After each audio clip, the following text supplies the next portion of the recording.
साठी काय असं म्हणजे त्याला काही वेदर कंडिशन काय हा. आहे की जर तुमची आपला जो वाऱ्याचा वेग आहे विंड वेलॉसिटी आपण ज्याला म्हणतो ते 10 किलोमीटर पर आवरपेक्षा जर जास्त असेल तर तुम्ही ड्रोन उडवायचा नाही. बिलो 10 असेल तरच तुम्ही तो ड्रोन उडवा. तुम्हाला एक ॲप्लिकेशन आहे ड्रोन फ्लाईंगसाठी, एक वेदर कंडिशन. तुम्ही जर मोबाईलवर खूप सारे ॲप आहेत, तुम्ही जर त्या डाउनलोड केलं तर लगेच सांगतं की ड्रोन उडवण्यासाठी तुम्हाला सिच्युएशन कशी आहे, तुम्ही उडवायला पाहिजे की नाही उडवायला पाहिजे. धुकं वगैरे पडलं तर हां, प्रॉब्लेम सगळ्या अडचणी येतात. बॅटरी रिटर्न कॅपॅसिटी किती? आता मी कॅलिब्रेशन कसं करत ते दाखवतो.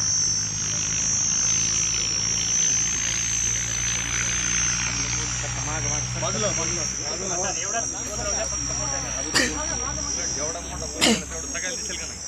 किती किलोमीटर बनते?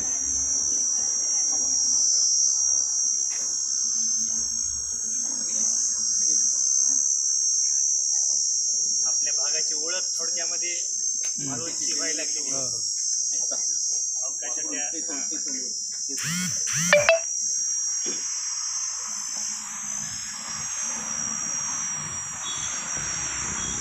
क्षेत्रात उडायचे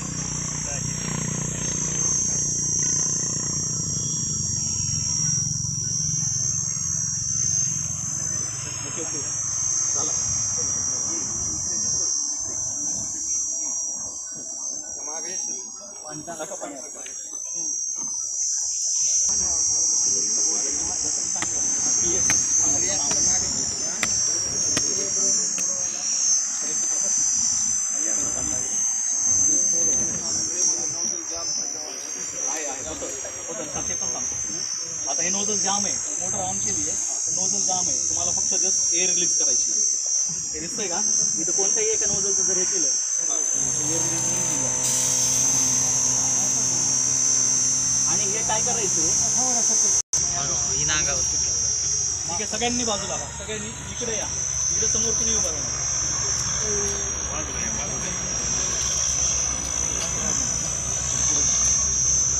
थोडं दूर दूर जास्त उडत बरं का, त्यामुळे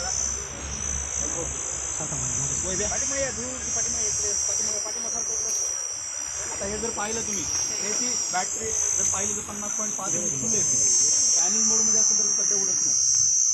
नंतर तुमचं स्प्रे रडार असेल तर तुम्हाला कॅमेरा पण आहे. यामध्ये कॅमेरा एवढंच की समोर ते आडवं आलं का यासाठी हा कॅमेरा आपला जुना मोबाईल आहे ना त्यातला ट्रिपल RGB कॅमेरा.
कार आली ना अडथळा उदावायला लागली कार.